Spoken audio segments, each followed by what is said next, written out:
नमस्कार, मैं हूं मेराज। वर्धमान महावीर ओपन यूनिवर्सिटी के इलेक्ट्रॉनिक लर्निंग प्लेटफॉर्म पे आपका स्वागत है। दोस्तों, मान लीजिए कि मैं एक कागज़ पर कुछ लिखकर अपने दोस्त आयुष जी को पढ़ने के लिए देता हूं। वो क्या है? वो संचार है। दोस्तों, हमें उम्मीद है कि इस भूमिका से आप अब तक ये समझ गए होंगे कि आज हम किस विषय पर बात करने वाले हैं। और इस विषय पर बात करने के लिए हमने स्टूडियो में आमंत्रित किया है जनसंचार एवं पत्रकारिता विभाग के विभागाध्यक्ष डॉक्टर सुबोध कुमार अग्निहोत्री जी को। आपको पत्रकारिता के क्षेत्र में 1 दशक से ज़्यादा का अनुभव है। कई राष्ट्रीय एवं अंतर्राष्ट्रीय सम्मान भी आपके खाते में दर्ज हैं। और एक सम्मान जो विशेष रूप से मैं यहाँ पे उल्लेख करना चाहता हूँ कि इनको BBC के बेस्ट यूथ जर्नलिस्ट का अवार्ड मिल चुका है। सर, VMOU के ई लर्निंग प्लेटफॉर्म ई आचार्य पे आपका स्वागत है। सर, सबसे पहले तो हम ये जानना चाहते हैं कि संचार क्या है। देखिए, ई लर्निंग के प्लेटफॉर्म पर जब हम बैठकर ऐसी चर्चा कर रहे हैं तो हमारा ये दायित्व बनता है कि हम कुछ ऐसी बातें करें जो कि बच्चों के लिए खासकर फ्रूटफुल हों, उनके लिए उपयोगी हों और लाभदायक हों। संचार के इस विषय पर जब हम चर्चा करने के लिए बैठें तो जैसा कि आपने बहुत सारी बातें बताई हैं, उसमें बहुत सी चीज़ें मैं जोड़ना चाहता हूँ कि ये संचार जो है ये मनुष्य चूँकि जिसको हम एक सामाजिक प्राणी मानते हैं, उसके बीच संचार ये एक सार्वभौम गुण है। ठीक है जी। और कहा यह जाता है कि एक मनुष्य अपने पूरे जीवन काल में करीब 70% समय जो है वो संचार प्रक्रिया में व्यतीत करता है और 30% जो उसका रेस्ट है पार्ट वो बचता है, इसमें वो अपनी सोता है या मतलब शांत रहता है या चिंतन मनन करता है, जो भी है। लेकिन वो 70% अपना समय संचार में व्यतीत करता है। जब हम संचार की बात करते हैं तो इसमें कई चीज़ें शामिल होती हैं, जैसे सूचना, तथ्य और विमर्श या वार्ता। इनके जरिए हम अपनी बात को किसी दूसरे एंगल तक या दूसरे मोड तक हम पहुंचाने का प्रयास करते हैं। जब हम 2 लोगों के बीच में बात कर रहे होते हैं, हम अपनी बात को एक सिरे से दूसरे सिरे तक पहुंचा रहे होते हैं। और जब हम अपनी बात को दूसरे सिरे तक पहुंचा रहे होते हैं तो दूसरे सिरे से हमें कुछ न कुछ किसी तरह का फीडबैक या किसी तरह का हमको प्रतिपुष्टि भी प्राप्त होता है और फिर हम उसी के अकॉर्डिंग वार्तालाप को बढ़ाते जाते हैं जी। तो जो संचार है, संचार को हम सीधे ये कहें कि हमारा आपस में जो विचारों का आदान प्रदान है, जो विचारों का विनिमय है, यानी एक्सचेंज ऑफ थॉट्स, हम संचार के तहत उसको लाते हैं जी। जहाँ तक हम भाषणों की बात करें, जब हम भाषण देते हैं या कोई नेता भाषण देता है, पब्लिक को संबोधित करता है, किसी मेले में भाषण देता है, किसी चौराहे पर बोलता है, तो वो भी संचार प्रक्रिया का अंग है। हम टेलीविज़न को घर में देखते हैं, हम रेडियो को सुनते हैं, हम चैट करते हैं इंटरनेट के थ्रू, कंप्यूटर यूज़ करते हैं, ये भी संचार प्रक्रिया का हमारी सर अंग आपने एक अभी अपनी बातचीत में एक बड़ा ही महत्वपूर्ण एक शब्द का यूज़ किया था, प्रतिपुष्टि, फीडबैक। सर, ये फीडबैक किस तरीके से संचार में इतना ज़्यादा महत्वपूर्ण है और इसकी उपयोगिता क्या है, ज़रा इसके बारे में। हाँ, ये अच्छा है सवाल, क्योंकि जब हम संचार की प्रक्रिया का अध्ययन करते हैं तो जैसा मैंने कहा कि संचार की प्रक्रिया में कई चीज़ें, कई ऐसे तथ्य होते हैं जो बहुत इम्पॉर्टेंट होते हैं। एक तथ्य होता है कि एक स्रोत होता है, यानी सोर्स, जिसको हम इनकोडर कहते हैं, जहाँ से इनकोडिंग होती है, यानी जहाँ से मैसेज या जो भी हम वार्तालाप करना चाहते हैं वो बिंदु जनरेट होता है। उसके बाद हम एक माध्यम को तलाश करते हैं, उस माध्यम को चयनित करते हैं, उसके माध्यम से हम उस संदेश को दूसरे सिरे तक भेजना चाहते हैं। दूसरा सिरा कहाँ पर है? जो कि हमारे संदेश को रिसीव कर रहा है, यानी प्राप्त कर रहा है। तो इनकोडिंग या इनकोडर या स्रोत, ये हमारी पहली इकाई है जी, पहली श्रेणी है। फिर दूसरी श्रेणी में हमारा संदेश और चैनल आ जाता है, जो हमारा संदेश है, जो हमारी बात है, जो हमारा मुख्य बिंदु जिसे हम कम्युनिकेट करना चाहते हैं या जो संदेश हम देना चाहते हैं, जो सूचना या समाचार हम देना चाहते हैं, चैनल। और चौथा जो मुख्य पॉइंट है कि जो बात हमने कही है वो जिस बिंदु पर रिसीव हो रही है या जो प्राप्त करता है या जो संग्रह करता है उस तक पहुंच रही है, यानी जो रिसीवर हमारा है। जब ये प्रक्रिया एक रेखीय है और जब ये पूरी हो जाती है तब इसका अगला चरण शुरू होता है, यानी हमारे संदेश को जिस रूप में सुना, समझा और जांचा परखा गया है, उसके आधार पर जो व्यक्ति हमें उत्तर देता है जी, जो प्रतिपुष्टि करता है, जी जी, जो फीडबैक देता है और हम उसे रिसीव करते हैं। अब यहाँ पर संचार की प्रक्रिया अभी तक एक रेखीय थी, अब ये द्विरेखीय हो गई। अब ये नीचे से संचार दूसरी तरफ से घूमता है, यानी अब स्रोत का काम वो रिसीवर करता है और जो हम ओरिजिनेट किए थे करने का काम वो पहले वाला करता है। जो संदेश जहां से हमने जनरेट किया था तो अब संदेश को हम प्राप्त करेंगे। तो ये 2 चरणों में इस तरह से घूम के जब आएगा, उसकी प्रतिपुष्टि हुई और हमारे मैसेज को उसने सही समझा, उसका उत्तर सही दिया। हालांकि ये बहुत बाद की बातें हैं। सर, जैसे कि आप एक रेखीय संचार की बात कर रहे थे, उसमें आपने एक बात कही कि संदेश की बात की, उसके बाद चैनल माध्यम की बात की। तो ये चैनल या माध्यम क्या है सर, और किस तरीके से संदेश को पहुंचाने में इसकी भूमिका है? देखिए, चैनल और माध्यम की जब हम बात करते हैं, जैसे हम किसी स्थान पर खड़े होकर के बात कर रहे हैं, हमारे सामने कोई व्यक्ति है, तो इस बीच में हमारे बीच में क्या है कि माध्यम कुछ नहीं होगा, माध्यम सिर्फ हवा होगी। लेकिन जब हम इसके बीच में कोई माध्यम यूज करते हैं, जैसे टेलीफोन किसी दूसरे स्थान पर है, अमुक व्यक्ति हमको दूसरी ओर बैठा व्यक्ति दिखाई नहीं दे रहा है, यानी हम उसे टेलीफोन के माध्यम से अगर संदेश दे रहे हैं तो हमें टेलीफोन करना होगा, ठीक है। अगर हम टेलीविज़न के माध्यम से कुछ बोल रहे हैं तो हमें स्क्रीन पे कुछ कहना होगा, तभी वो दूसरी ओर सुनेगा और वो हमें फीडबैक देगा। जैसे टेलीविज़न कार्यक्रम हम प्रसारित करते हैं, कोई आप धारावाहिक देखते हैं, तो धारावाहिक जब देखते हैं तो उसमें आप देखिए कि इंस्टेंट फीडबैक की भी सुविधा होती है कि आप एक नंबर पर तुरंत हमें मैसेज करें कि ये कार्यक्रम आपको कैसा लगा।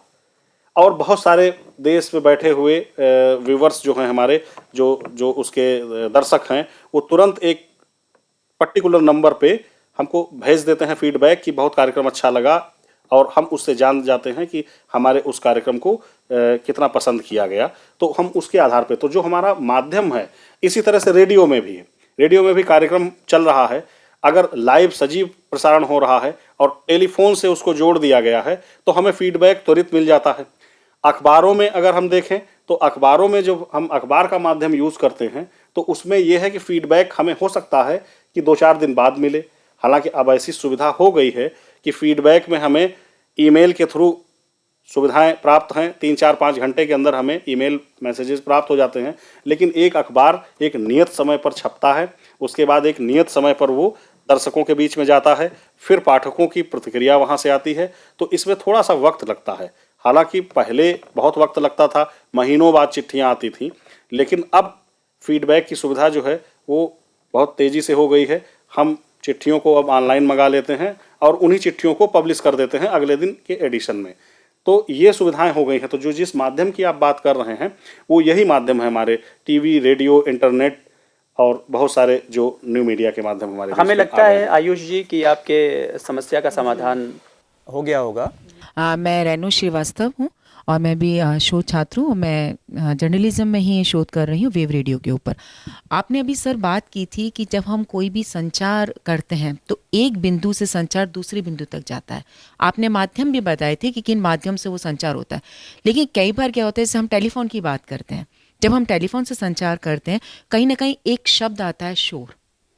तो उससे क्या होता है, जहाँ संचार हमें जो जिस वे में हम देना चाह रहे हैं या जो शब्द हम पहुंचाना चाह रहे हैं वहां तक उस शब्द में नहीं पहुंच पाता, तो कई बार फीडबैक भी हमें गलत मिल जाता है। तो ये चीज़ जो आती है तो जो एक व्यवधान पैदा करती है, तो ये कैसे और इससे किस तरीके से हमें छुटकारा मिल सकता है? ये संचार में इसकी भूमिका क्या और किस तरीके से इससे दूर? ये बहुत अच्छा सवाल उठाया है और ये सवाल अक्सर पूछा भी जाता है कि शोर की अवधारणा क्या है, इस पर बहुत सारे संचार शास्त्रियों ने काम किया है। तो जब हम संचार की प्रक्रिया में शामिल होते हैं और संचार जब हम कर रहे होते हैं, खासकर जब हम मैकेनिकल संचार कर रहे होते हैं, यानी यांत्रिक जिसको हम कह सकते हैं, यांत्रिक जिसमें कि बहुत सारे उपकरणों का या यंत्रों का जब हम प्रयोग करते हैं, खासकर टेलीफोनिक जब संचार हम कर रहे होते हैं, तो वहाँ पर कभी कभी शोर या किसी तरह की बाधा हमें सुनाई देती है।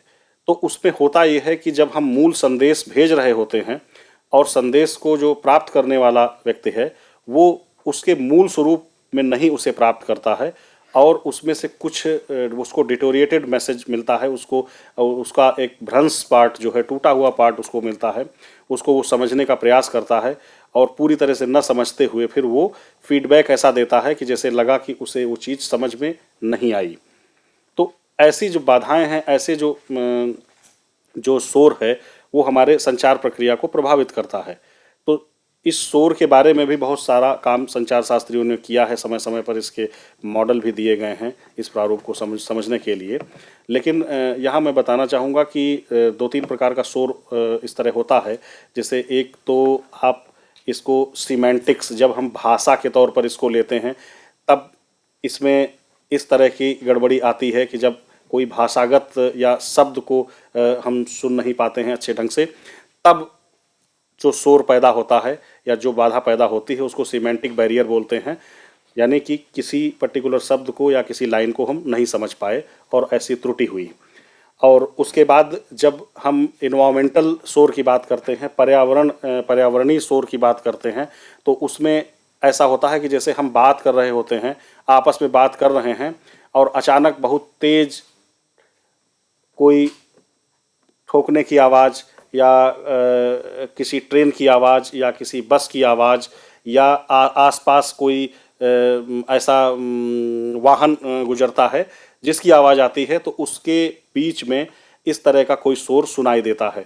तो ये हमारा इन्वायरमेंट से रिलेटेड बैरियर है जो कि इसको प्रभावित करता है संचार प्रक्रिया को।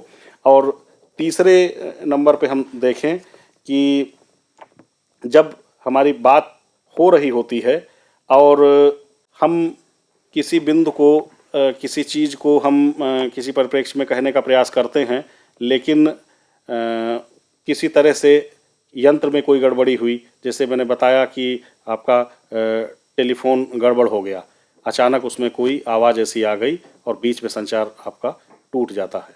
तो ऐसे गड़बड़ी वाले उसको शोर में हम मान सकते हैं। सर मेरे मन में टेलीफोन में दिक्कत ही होती है। सर मेरे मन में एक जिज्ञासा ये आ रही थी कि क्या शोर सिर्फ यांत्रिक या मैकेनिकल ही होता है? जैसे कभी कभी हमारे अनुभव में ये बात आती है कि हम कोई किताब पढ़ते हैं और किताब के शब्द बहुत मध्यम हैं, बहुत ही लाइट हैं, वो समझ में नहीं आ रहे हैं, या शब्दों का चयन इस तरीके से है जो कि उसके अर्थ को प्रकट नहीं कर पा रहे हैं।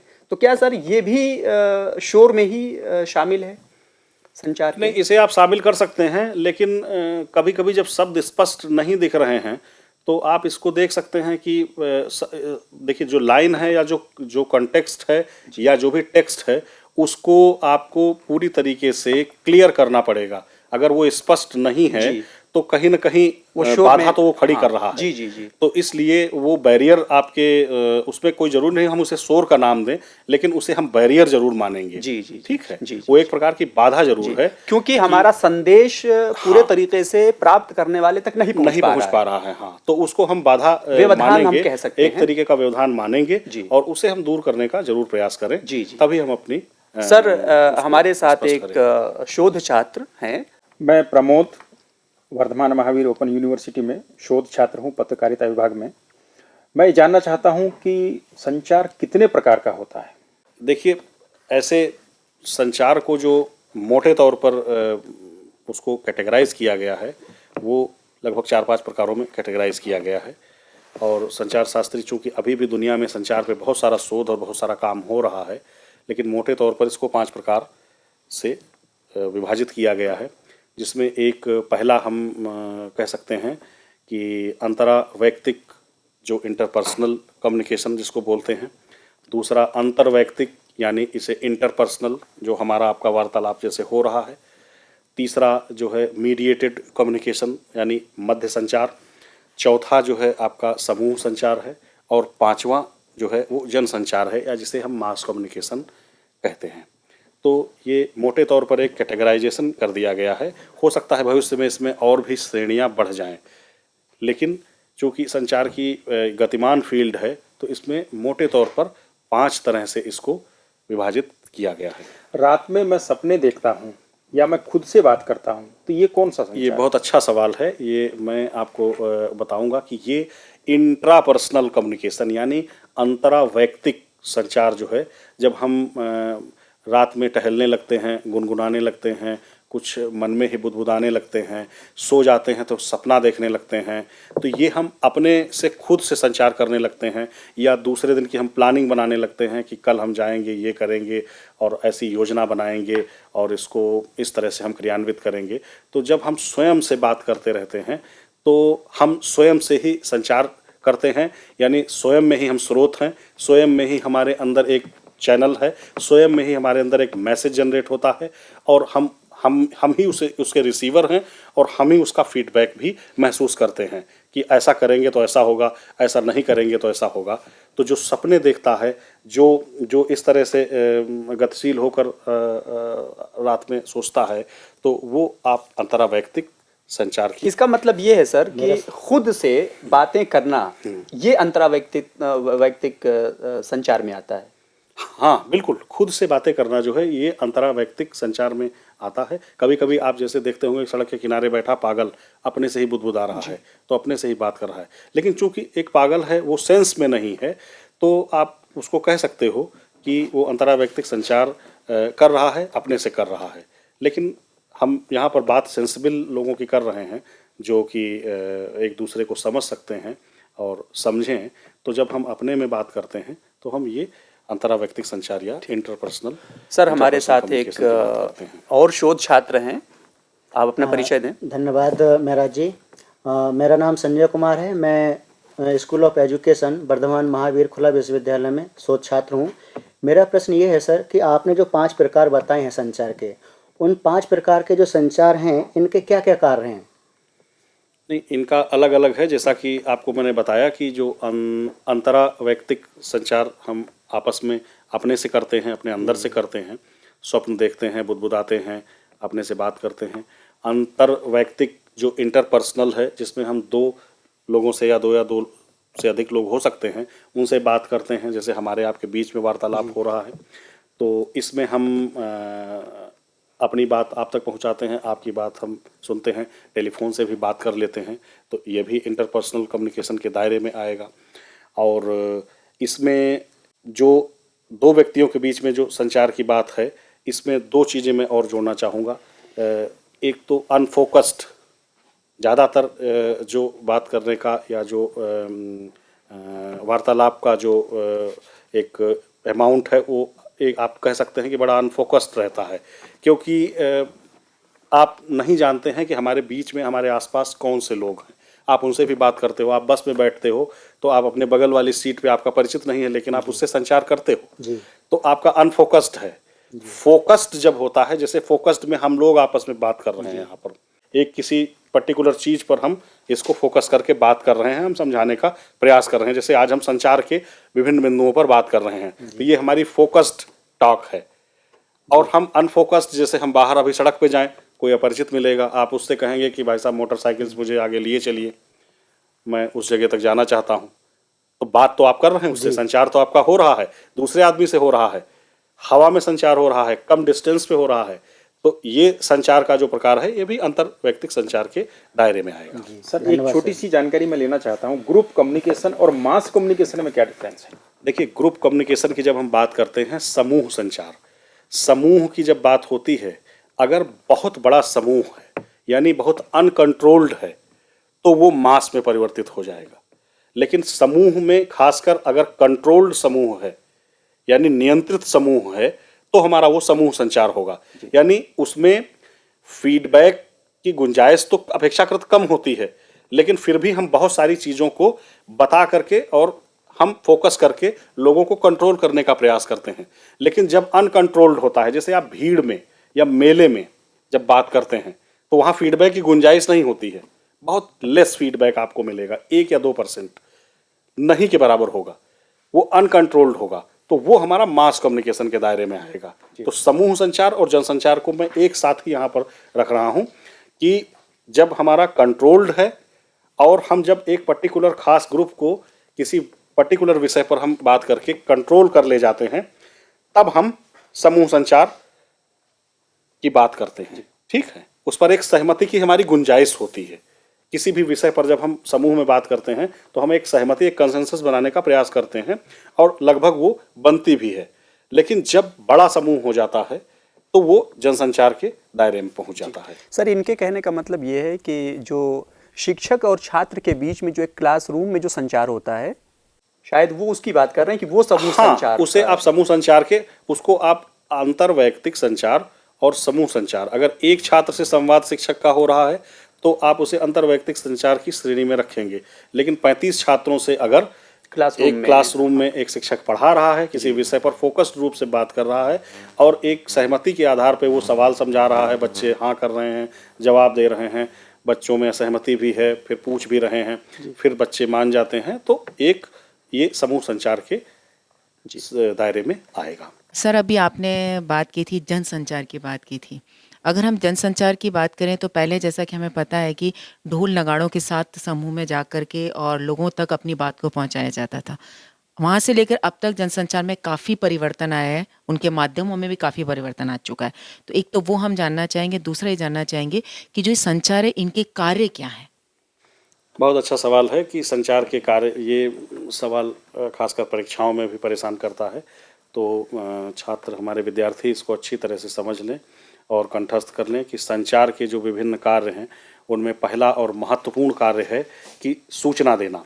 सूचना देना यानी जब हम किसी चीज़ की सूचना देते हैं विभिन्न माध्यमों से, जब माध्यम की बात हम करते हैं तो हमारे पास वही टीवी, वही रेडियो, वही अखबार, वही पत्र पत्रिका, छोटे मझोले अखबार पत्रिका और हमारा इंटरनेट यानी वेब मीडिया, तो और न्यू मीडिया जहां मोबाइल का दौर है, एसएमएस जिसके थ्रू हम सूचना देते हैं। तो जो सूचना देना है, संचार का सबसे बड़ा काम है कि सूचना देना। यानी अमुक शिक्षण की सूचना हो सकती है, बिजली बंद होने की सूचना हो सकती है, शहर के जल निकास की सूचना हो सकती है, शहर के यातायात की सूचना हो सकती है। तो जब हम कोई इन्फॉर्मेशन देते हैं सोसाइटी को, तो हम सोसाइटी को इस बात से अवेयर कराते हैं, उसको अवगत कराते हैं कि वो इस सूचना का उपयोग अपने फायदे के लिए और अपने हित में करें, जनहित में करें। दूसरा, इसका संचार का सबसे बड़ा कार्य है मनोरंजन करना। मनोरंजन करना यानी आप अच्छी तरह से देखते हैं कि आप फिल्में देखते हैं, छोटी फिल्में देखते हैं। अब 3 घंटे की फिल्मों का दौर चल रहा है, लेकिन कमोबेश कम हो गया है। कोई 1 घंटे की फिल्म देखता है, कोई आधे घंटे की देखता है, कोई 10 मिनट की डॉक्यूमेंट्री देखता है। तो तरह तरह के टेस्ट डेवलप हो गए हैं। बच्चों के अपने टेस्ट हैं, युवाओं के अपने टेस्ट हैं, बुजुर्गों के अपने टेस्ट हैं, महिलाओं की अपनी पसंद है, चाहत है। तो उसके हिसाब से वो लोग अपने माध्यमों का चयन करते हैं और उससे सूचना और मनोरंजन की सामग्री पाते हैं। इसके बाद हम वार्ता या विमर्श की बात करते हैं। वार्ता या विमर्श एक महत्वपूर्ण इसका कार्य है, जिसमें कि हम आपस में, जैसे हम लोग आपस में आज वार्ता कर रहे हैं, विमर्श कर रहे हैं, हम किसी टॉपिक पर बात कर रहे हैं, तो हम एक निष्कर्ष इसका निकालेंगे। हमारी आपस की वार्ता का या हमारे किसी डिस्प्यूट में कोई विवाद हुआ है, कोई इस तरह का अगर कुछ होता है तो हम उसमें वार्ता करते हैं और सहमति और असहमति बनाने का प्रयास करते हैं। तो एक काम ये संचार का भी होता है। इसके बाद निर्देशित करना। निर्देश किस तरह से होता है? जैसे कि मान लीजिए देश के ऊपर आक्रमण हो जाए, पड़ोसी देशों से संबंध खराब हो या कोई युद्ध की स्थिति हो, तो इसमें क्या है कि राष्ट्राध्यक्ष या देश का प्रधानमंत्री या देश के राष्ट्रपति या आपके राज्य का जो मुखिया है, जो आपके जिले का मुखिया है, वो तरह तरह से निर्देश आपको देगा। राष्ट्राध्यक्ष अपने ढंग से निर्देश देगा, पूरे देश को निर्देश देगा। जो चीफ मिनिस्टर हैं वो अपने प्रदेश को निर्देशित करेंगी। जो डीएम है वो जिले का कलेक्टर है, जिले का मुखिया है, तो वो अपने तरह से निर्देशित करेगा। तो एक निर्देश देने का काम हो गया संचार का मुख्य रूप से। उसके बाद शिक्षा का, जो शिक्षण का कार्य है, संचार का महत्वपूर्ण कार्य है कि जब वो इन्फॉर्मेशन दे रहा है, सूचना दे रहा है और कहीं ना कहीं आपको एजुकेट भी कर रहा है। तो एजुकेशन एक सबसे बड़ा पहलू है जो कि हमारी जागरूकता से जुड़ा है, हमको सूचना दे रहा है, हमको बहुत सारी चीज़ों से अवेयर करा रहा है और हम नई नई चीज़ों के बारे में दिन प्रतिदिन दैनंदिन जानकारी में उसको हासिल कर पाते हैं।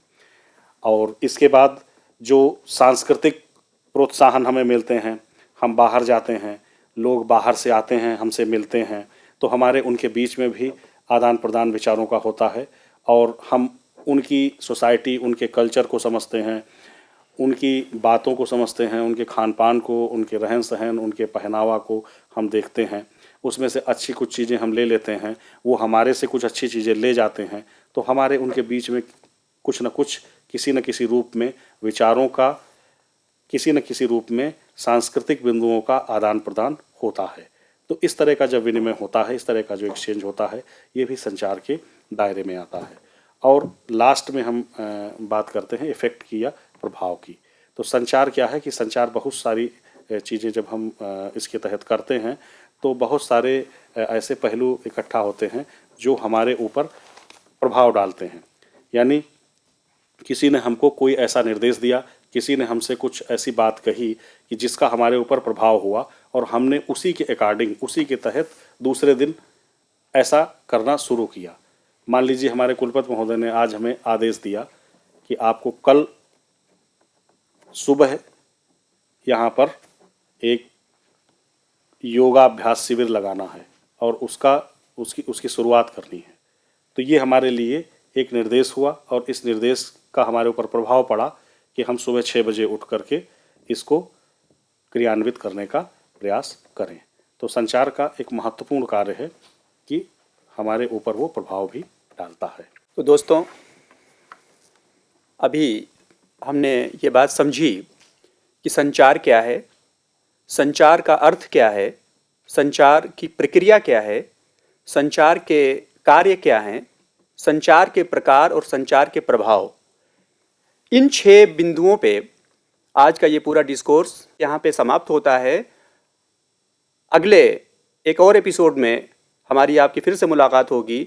इसी के साथ आप आए हुए तमाम शोधार्थियों का बहुत बहुत अभिनंदन, बहुत बहुत धन्यवाद। और सर, आपका विशेष तौर पे बहुत बहुत धन्यवाद। Thank you.